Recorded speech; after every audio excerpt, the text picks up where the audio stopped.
Tonight on Dr. Phil Primetime. Steve Harvey, tell me where we are. This whole place is dedicated to the uplift and edification of young people. Two main things we're gonna cover is how to make your dreams come true and how to become men. The camp he does with these young boys without fathers. Some of these boys haven't seen an area without concrete and buildings ever. What does a young man do that don't have a father? I gotta find a way to gather these young people up and give them a father figure. They've never seen anything like this. Father's Day is Sunday, and I have a question for you. How many of you have given your dad a tie on Father's Day? It's a tradition in many homes, maybe along with cards or breakfast in bed. Jay and Jordan once gave me an electric chainsaw that you could almost put in your pocket. But what if you don't have a father figure in your life to give one to, or even teach you how to tie a tie? Well, my dear friend Steve Harvey had that revelation when his father passed. How do young men without fathers learn to do all the things that dads traditionally teach? Well, tonight is all about my visit to the Steve and Marjorie Harvey Mentoring Camp, where they do just that. I have to say it is one of my favorite episodes, and I think you'll see why. Especially the moment when these young men learn to tie a tie for the very first time. Have a happy Father's Day.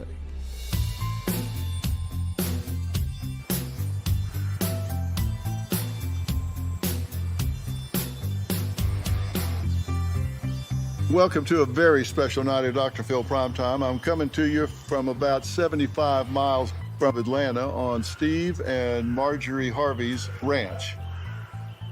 This is a really special occasion because there's a camp that goes on here for boys that have no father in their lives. Maybe they didn't ever have one around, maybe they were there and left. They just don't have a father. They don't even really have a male role model.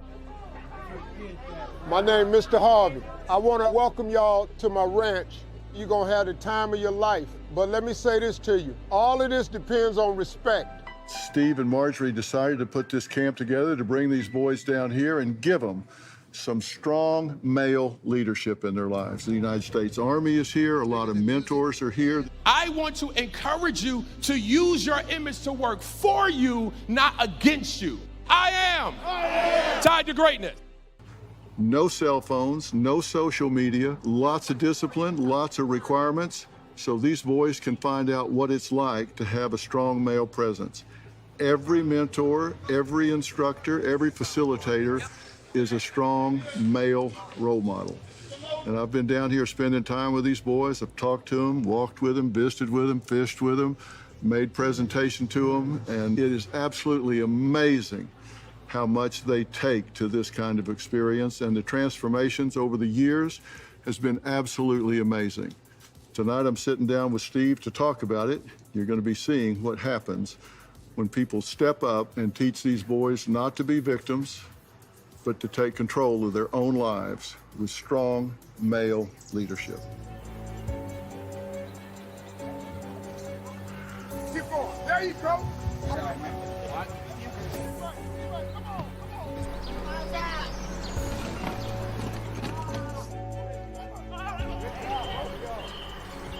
Steve Harvey, tell me where we are.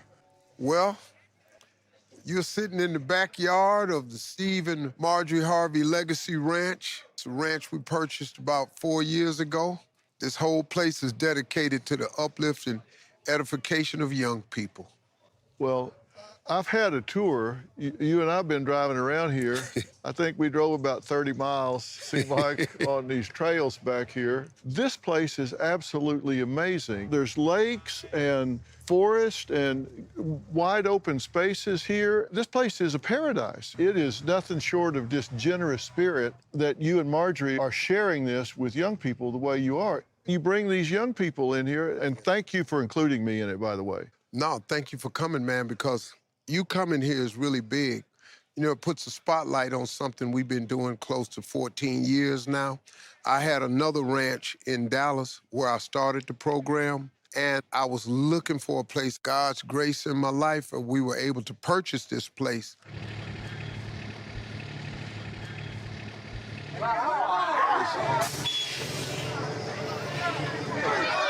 Hey. Listen to me, fellas. I want to welcome y'all to my ranch. The two main things we're going to cover at this ranch is how to make your dreams come true and how to become men. The whole thing, man, is about changing these kids' lives. And, you know, we've taken some tremendous steps into making this place special. You know, it's a big operation to run. It's 1,600 acres, so. You have a lot of military here? Yes. You work with the Army? Mm-hmm. Like, don't be embarrassed about who you are, about where you come from, and don't be embarrassed about what you've been through. So we're all here together, one team, one fight. Togetherness is what we stand for. But it's worth every minute of it. Right. And I'm always surprised that some of the speakers that will come, New York Knicks players, Bass Pro fishermen talking with the kids, you know, people that's pretty busy, man. Branding is, in essence, what people get when they get you. So today I'm gonna teach you the A, B, C, and D's of personal branding. The A is for appearance, the B is for branding, the C is for communication, and D is for your digital footprint. Let's talk about the kids that are here. You've got about 250, 300 young men here. I didn't do a head count, but I've been talking to them, spending time with them, went fishing with some of them. So Isaiah, you said you talked to the mental health guys? Yes, sir. I talked to them about how they got themselves out of that depression area with their friends, how they got through it when they were down. These are mostly inner city kids, Yeah. fair? Pretty much all of them. And so their chance to spend time in the outdoors like this, and not at some buy a ticket and go to some outdoor park, but the real rough outdoors, they've never seen anything like this. I've talked to them, and some of them are like, they think they're on another planet. Yeah. They've never seen anything like this. You know, this is one of the main attributes of this place. When I remove you from the comforts and the confines of the inner city, there are no check cashing store signs. There are no street lights. There are no liquor store signs. There are no fast food restaurant signs. I take you and I put you in a completely serene, rural area, nothing but nature. It allows me to get a certain amount of attention from these kids because they're out of their comfort zone. Right. I've heard many of them say, Mr. Harvey, why is the tent so far away from the food? We can't get it no closer. It's just that's where the building is. My man, I don't know what to tell you. And we got to walk. And it allows them to burn off some energy, but that's one of the big draws, to take them out of their comfort zone and put them in a rural setting. And when it gets night out here, it's a real attention getter because there's no walking off. Well, where are you going? There's nowhere to go that you want to go. I can tell you that for sure. We gonna give y'all respect, but we in turn, we want you to give these men respect. You need somebody to talk over manhood stuff with. These men are here to be your brothers, your uncles, your father figure, whatever you need. I mean, look, man, I've had boys break down crying because, Mr. Harvey, they were yelling at us. You better scream it. Yes, what? Yes, what? Yes, what? Yes, what? Yes, what? It's called a drill sergeant, and they have a tendency to talk loud. They don't really do real silent stuff. They talk loud. They're drill sergeants. Well, they were yelling at me. Listen to me. This is what men do. See, this camp, you know, a mother's love is unconditional. They love you no matter what you do. A man's love usually comes with conditions. See, I had a mother and a father the whole time. My mama loved me if I made a mistake. My mama loved me if I got a good grade, loved me if I got a bad grade. My father was the direct opposite. I'll love you if you get a good grade. I'm gonna execute you if you get a bad grade. Exactly. How you wanna do this? And so I've always known that. Once we get them to understand, we have requirements here. Stop falling. Hurry up. Let's go. Stop playing. Let's go. Let's go. Yeah. Let's go. Buddy. Keep down. Let's go. Let's go. For your neck. Figure it out. Oh, yeah. He'll be out for you. Oh, yeah. Anything you missed a big and bad. From the moment you get off the bus, after the warm, fuzzy welcome I give you, and you get off the bus and all the clapping starts, the requirements begin immediately after that. Because let me tell you something, I'm gonna give you all the food you want, I'm gonna let you zip line, I'm gonna let you have a great little time. If you do the things that we have required of you, if you are your brother's keeper, if you remember that teamwork make the dream work, if you follow the rules. Now, if you don't, then you don't get to have zip lining time and you don't get to have free time. That connects really quick, man. And you gotta get that into these inner city kids' head quickly, because some of them have no idea what discipline is.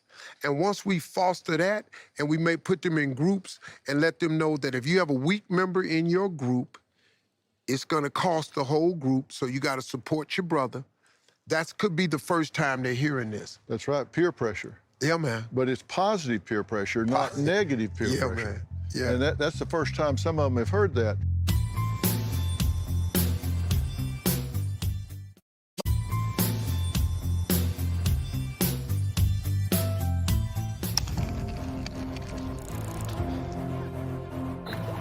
Whoa! So I got some in. Surf? Ooh, that's huge. I got fish. Hey. Yo, I got it. Caught a fish.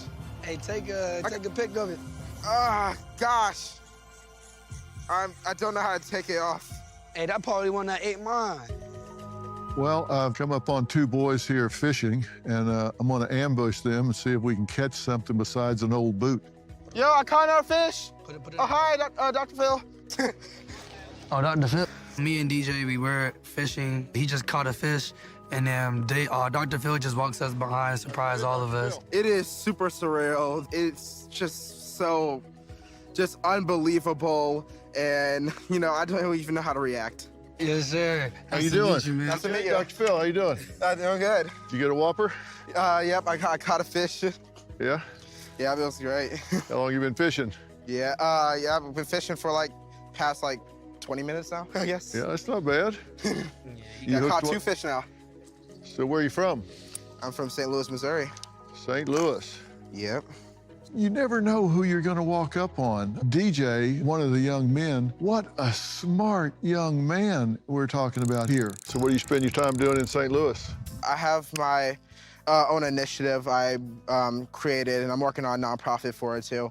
It's called Team Tech Boy Lunch Heroes, which is goals to battle food insecurity and child hunger by offsetting negative lunch balances at schools. So far, I've raised over $35,000 for that initiative. That's great. DJ has raised money over $30,000 to combat food scarcity in his area. This is a really sharp young man. One of the things I noticed, I have not seen a single cell phone. I haven't seen a single screen that these kids are looking down at. None of them have any devices, right? No, we take them. No devices. They're not plugged into anything. No social media. You can't call your mother and tell her it's hot out here. The first year I did this program, I didn't think of that. So the kids had their cell phones. And their mothers were in the program at the bottom of the hill. Yeah. I would go to the bottom of the hill to meet with the mothers, and mothers would go, Mr. Harvey, can I talk to you? Deshaun says it's hot out there, and it's too hot. Ma'am, it's hot for all of us. It's the same temperature on little Deshaun as it is on the rest of us. Hands up! Put your hands up! Squat! Hold your arms up! You grew up! You hold them up! Hey, your arms! You grew up! Hold them up! You ain't my club today. Let's go! Put them pants up, man. We ain't doing that. Guess what? Yes, sir. Guess what? Yes, sir. Guess what? Yes, sir. And then, my son, he don't like doing push-ups. Wait a minute, ma'am, we all have to do push-ups. The push-up position, you're getting ready to do a push-up. Let's go. You are getting ready to do a push-up. To get these kids to understand that in order to be successful, you have to do a series of things you're uncomfortable doing. And you got to do what you have to do. It's called discipline. Discipline is doing what you have to do even when you don't want to. Pain is temporary. I'm telling you, pain is temporary. It hurt right now, but I'm telling you, get your arms up. You're going to be feeling proud about yourself. You understand what I'm saying? That's what life is. Life is painful. You got to fight through the pain because you got people relying on you. So we learned really quickly after that first year, let's get these cell phones out. No picture taking, no social media contact. Let's get your undivided attention. Yeah. And once you remove that device from them, I'm telling you, man, most of these kids live with their phone attached to their hand. Now, you said their mothers were at the bottom of the hill. Their fathers weren't at the bottom of the hill because as I've talked to these kids, most of them don't have any fathers in their lives. Well, that's exactly right. The program is designed for kids that are being raised in single-parent homes by women, mothers, aunts, grandmothers, whose father, for whatever the reason, is not in their life. It's a wide range of reasons why they're not in their life. They never met them, they never knew them, divorce, maybe there's a fallout between the parents, but they are just not active in these boys' lives. The disappointment that you have in your father is the same thing you got to carry in your heart and promise to never do to anybody your damn self. If you have ever been disappointed by your father, it is your job to turn around and not give that disappointment to your child. We throw this program every year at Father's Day. I know they're available because they're from fatherless homes. The man your father is not is the man you're gonna have to be. Do you understand that? Yes, sir.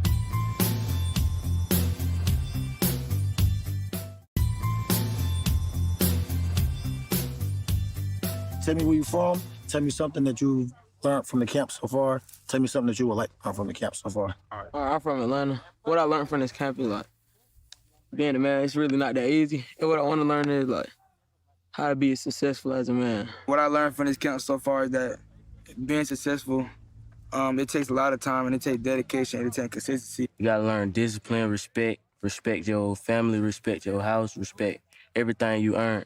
Each one of the boys will leave here with a mentor, either a soldier, a volunteer, myself, a camp counselor, a junior counselor. Each boy leaves with a phone number and now has a male in their life that they can call and ask questions of, run something by. All right, so that problem solved, so now you're solving their problems. Their problems, because look, man, these kids need that in their life. What spurred this program to happen was the death of my father. My father died at 43. As I was sitting in that funeral looking at that man in this box who I just never saw dying, because he was simply the strongest man I've ever known in my life. He was my hero, my father, everything. And I was on that plane going home. I said to myself, how in the world could I have gotten to this place in life that I am without that man that I just buried? And then it dawned on me, what does a young man do that don't have a father? How does he navigate through this thing? And then I said, man, because I was already speaking in youth detention centers and prisons and stuff. I said, I got to find a way to gather these young people up and give them a father figure. And that was the birth of the idea. Well, and look what's happening here. And I've already talked to some of these young men, and with that void, with that vacuum, somebody, some influence, something is going to fill that void. They're going to step in there, and it's going to be a gang leader, or it's going to be some thug in a neighborhood. It's going to be somebody that's an authority figure, a power figure, somebody that they look up to because they got a little bit of money or they got a little bit of influence or whatever. And you're bringing them here and saying, okay, let me give you an alternative. Yeah. Let me give you an alternative. See, boys be what they see. We're gonna be one type of man. We're gonna be one or the other. We're gonna be a good man or we're gonna be a bad man. It depends on what's in front of us the most. When I remove them from this environment and I bring them down here, the only speakers at this camp are men. The only counselors at this camp are men. The only military people at this camp are men. What they're used to is women in their lives. What I present to them is men. I've had Nike come down here with shoe design programs. I have 2 kids that have gone on to Nike and designed 2 of the new Nike sneakers that's out now. I have kids that have come here that wanted to be pilots that fly airplanes now. My name is Brett Birch, and I'm one of the mentors for today's camp. I started in the camp in 2020 as the mentee, and I wrote on a piece of paper that I wanted to become a pilot, and I wasn't expecting Mr. Harvey to see it, but he actually saw it, and I got an email that I got a full scholarship to attend flight school. I got invited back to the camp to talk to the kids about aviation. I heard a couple of guys that are interested in becoming pilots, so hopefully I can get some more guys signed up. I have kids who have come here and met the military men and have gone on to make military a career. I have had men, young men come here, and I've had ministers speak here, and one of the keynote speakers tomorrow on Sunday at the program is a minister. And guess what? He was one of the kids in the program here. All these guys that run the program that are 27, 28 years old, they were campers 11 years ago. Right. So I give them a different look of a different type of man, and oftentimes that's the road they take.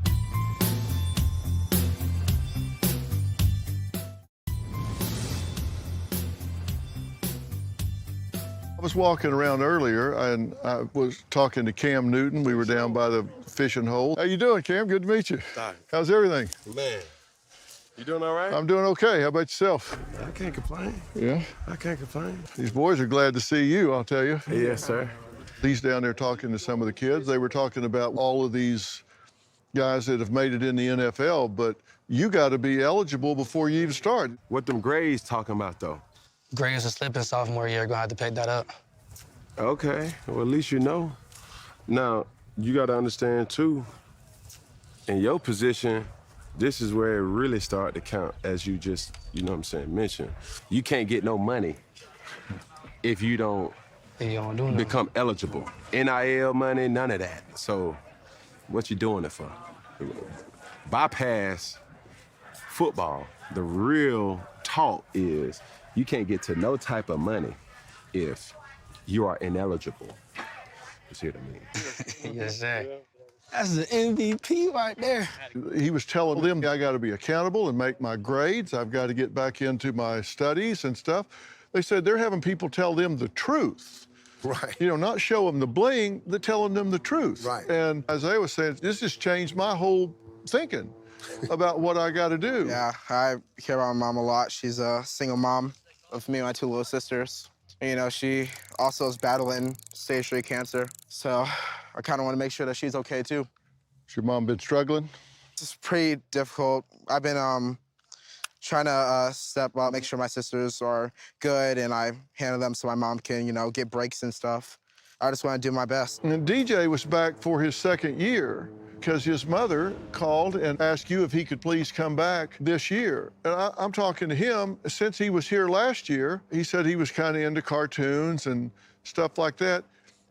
He's written and published 2 books since he was here last time. Yeah. Science Girl and Data Boy, something like that. He's done these kind of cartoon type books. He's been on the Today Show. He's been on GMA. He's been on the Jennifer Hudson Show. He's been all since he's been here last year when he was told, reach for your dreams. Don't just think about it, do it, put it into action. I mean, the impact on these young men is astounding. We cover 2 things at this program. Only 2 things. We cover the principles of manhood and dream building. That's it. On the next line, write down what type of house you would like to own. This is called dreaming, fellas. This is all I used to do. No, I've been fussed at by corporations. Well, what's the educational component? Listen to me. If you make the focus their dream will spur them to get an education. If your dream is to be a pilot, and then we have a pilot come here and tell you, you got to be good in math and science, why I got to beat him over the head with the education? No, I extract the dream from you, and the dream will spur you to get the education. When I saw that he accepted my letter and sent me to flight school, I was actually nervous. I wasn't the best kid growing up. I grew up a lot of gang violence around me, and I was almost going to go down that path. I had a speech impediment, so I couldn't speak at all. I knew that my speech was going to be a problem. So the first thing I did was go into speech therapy class. After I graduated that, then I went off to flight school. It means everything to come back. I want to inspire as many people to think positively as possible. The kid was a C student when he came and said he wanted to be a pilot. Well, when he met the pilot that was talking, he told him, no, they don't let people with C's fly airplanes. You got to get A's. He went to school and he gets A's. He's a pilot. Boys be what they see. So when we put these kids in front of them and they get a different look of what it is, but then they understand the truth about what it takes. You know, man, like you said, come and hear the truth. This is the bling side of it, but here's the real gritty part of it. This is what you have to do. But it's all based on the dream. So a lot of people gave me a lot of pushback in the beginning. Well, Mr. Harvey, we want to follow their educational curriculum. We want to make them go to college. Listen, listen, listen. Everybody not going to college. You can ask Bill Gates and Mark Zuckerberg that. Everybody's not going to go to college, but you can be okay. If I can get you to dream big, and I can get you to understand that real men honor God, real men obey the law, real men take care of their children, real men have jobs, real men go to work every day, real men are responsible. Once I get you to understand that, now you can go and take that and be whatever you want to be, and that's what happens here. You've got people from all different walks of life here. You've got former campers here that have excelled at the camp, lived it in their lives, and earned the right to come back and mentor others. And they really look up to those young men. Man, because, you know, this is the first time a lot of them have ever talked to a male before.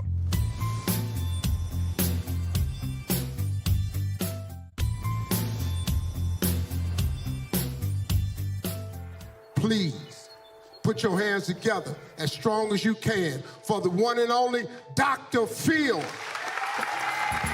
I want you writing down June 15, 2025, because 1 year from tonight, your life is going to be better or worse than it is tonight. It's not going to be the same. It's going to be better or worse than it is tonight. I had the opportunity to get on the stage and talk to these young men, and I said, you need to decide what is your formula for success. You have to have a strategy in this life. You have a tactical strategy, which is behavior, and you have a philosophical strategy, which is your attitude, the way you approach things in life. Everybody has a strategy, and you need to figure out what yours is. One of the first things I want you to do is I want you to decide to be who you are on purpose. You can't be who you are on purpose if you don't know who that is. Don't react to what comes up in life. You're going to have a lot of choices to make, so decide. Who am I? I'm going to own that and be who I am on purpose. We really talked about that. Be who you are on purpose and own it. Make that decision right now.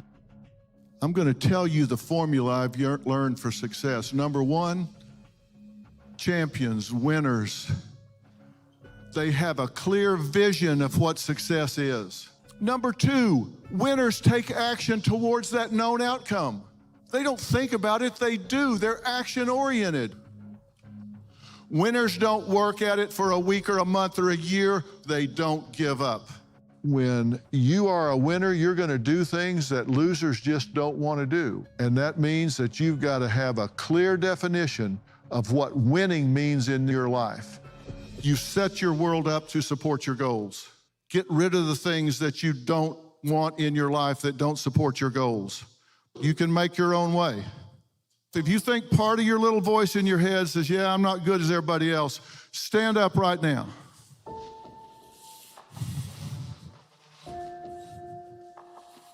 Look around the room.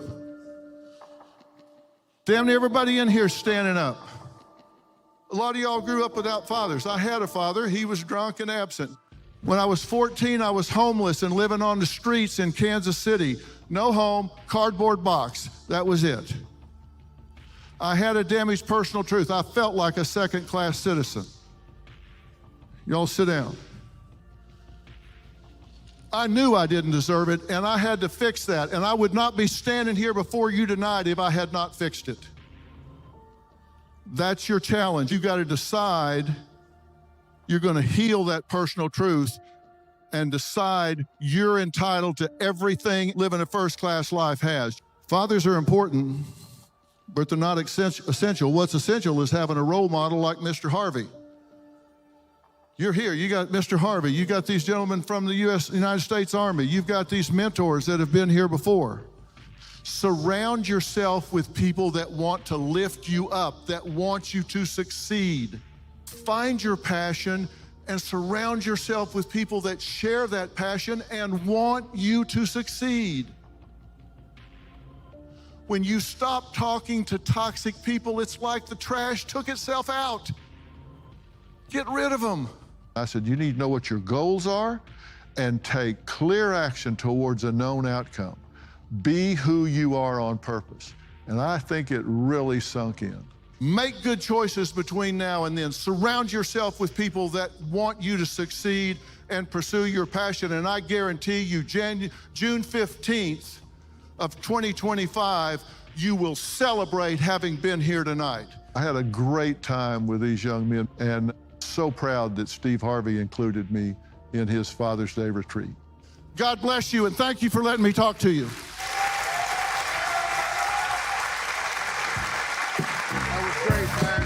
Thank you, dude. I appreciate it, man.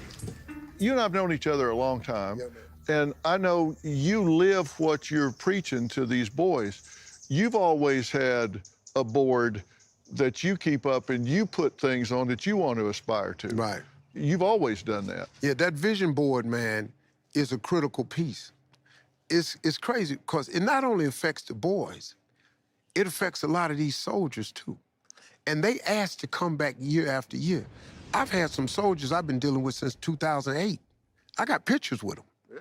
They asked to come back is totally voluntary because some of these soldiers, what makes them effective, some of these soldiers didn't have a dad in their life. A lot of them did, but some of them don't. Yeah. So they can easily relate to the boys. On one line of paper, I want you to write down, if you could have any car, what car would you have?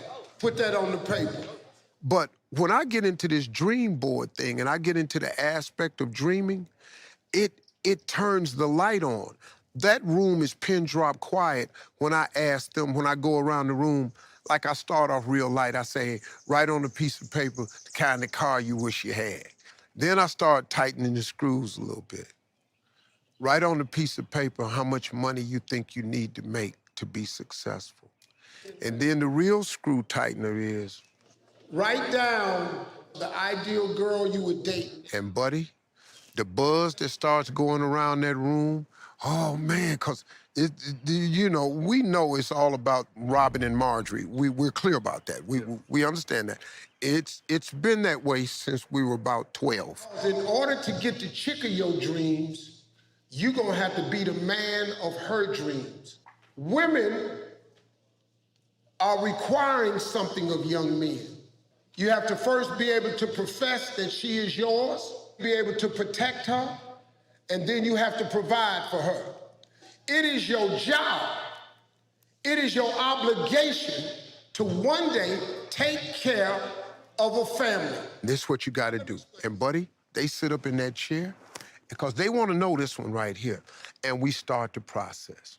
So that dreaming, and wrapping it all up in a bow, but then actually giving them the how-to. And when that dream board gets started, you know, I give them an impossible task. I say, hey, write 400 things on a piece of paper you want. I know that's hard.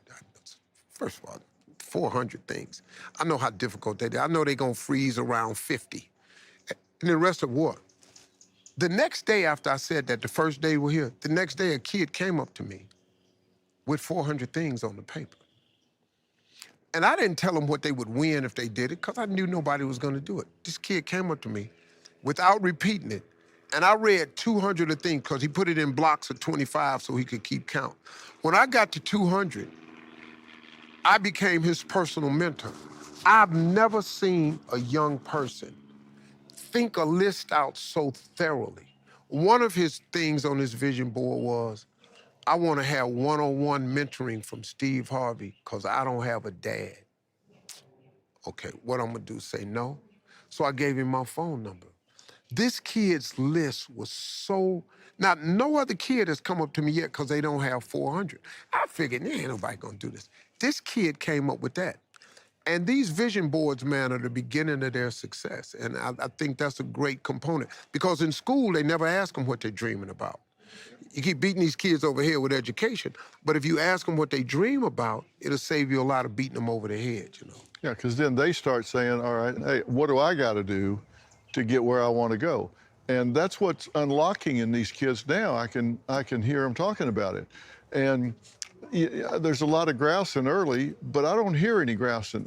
Now they're starting to say, I can use this accountability. I can use this planning. I can use this. And it's energizing to see them unlocking, and they're not walking around on their phones. Hey, you know something? One other thing. The kid you was talking about that wrote the 2 books? Yes, When I had him at the camp, you know what he said spurred him on? I pulled him to the side and I said, you know something, man? I don't know what it is about you, but you're gonna be somebody. You're gonna be something special. He said, Mr. Harvey, nobody ever told me that. I know, but just go ahead and think about it. And then lo and behold, this guy shows up with 2 books. He's amazing. Marjorie does the same thing with the girls, right? Marjorie's camp is a little bit different. Marjorie opens up her camp with a very unique twist. She intentionally brings well-off girls and she mixes them with underprivileged girls. And what it does is it shows the underprivileged girls what's available. And it makes the well-off girls extremely appreciative. So the girls end up exchanging numbers. Their exchange is completely different. And that program for the girls is hugely successful.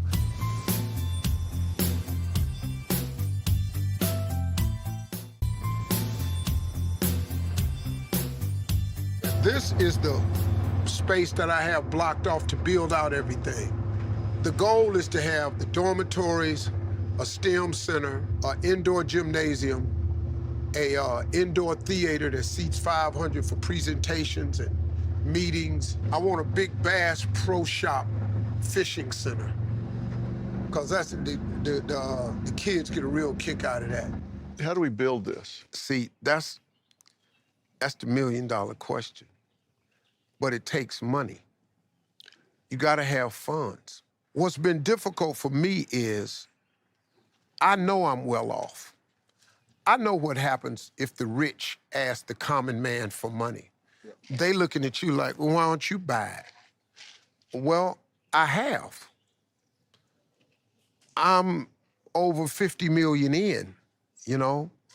I bought this ranch, donated it to my foundation. Everything I do is for these kids, the clothes, the gift bags, the food, the travel, everything. I just need some help, man, if I'm going to expand this. Now, I've predominantly done this on in-kind gifts from some great sponsors like Lowe's, Coca-Cola, the United States Army, Chick-fil-A, people like that. I predominantly done it off that. But for me to expand this, so I can stop putting up these temporary tents that cost me close to $400,000 a year. Then I got to tear them down, bring them back. I need housing up here. I want to put a place where we can teach agriculture, where we can teach STEM, where we can have programming set up. I need a theater-style seating. I need a theater. I need an indoor gym because, look, man, it's hot. It's hot out here. What you're doing for me, Philly, is really probably gonna do more than anybody has ever done because it's gonna put eyeballs on what I've been doing for 14 years.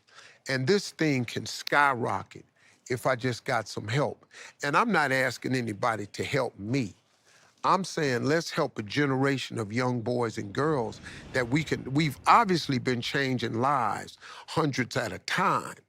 You imagine what could happen if we changed thousands at a time. Well, like you say, you're 50 million in. If people just match your 50, the place could get built. You know, you're not asking for anybody to do anything you haven't done. You've already done it. Just match your 50 and go on a fundraising and get this thing built. And the interesting thing, none of this is for your benefit. None of this is for your glorification. This is all for kids that don't have fathers, don't have hope, don't have a future, don't have a vector, don't have a vision.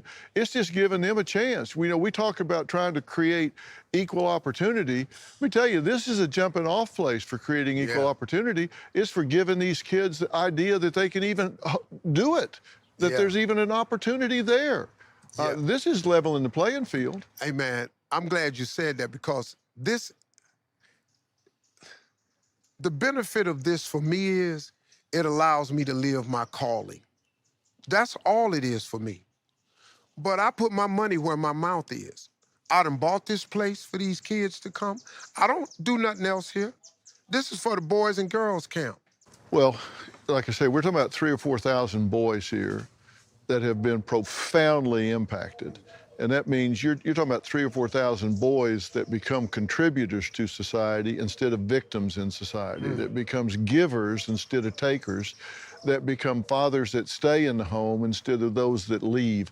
I mean, I wish there was a way to quantify the investment that you've made in these boys and the investment that they then make in society. I don't know that there's a way to quantify it, but I guarantee you it's exponential. I appreciate you, man. I'll catch you. Thank you, Thank you, my friend. Love you, Steve. All right, I love you too, Philly.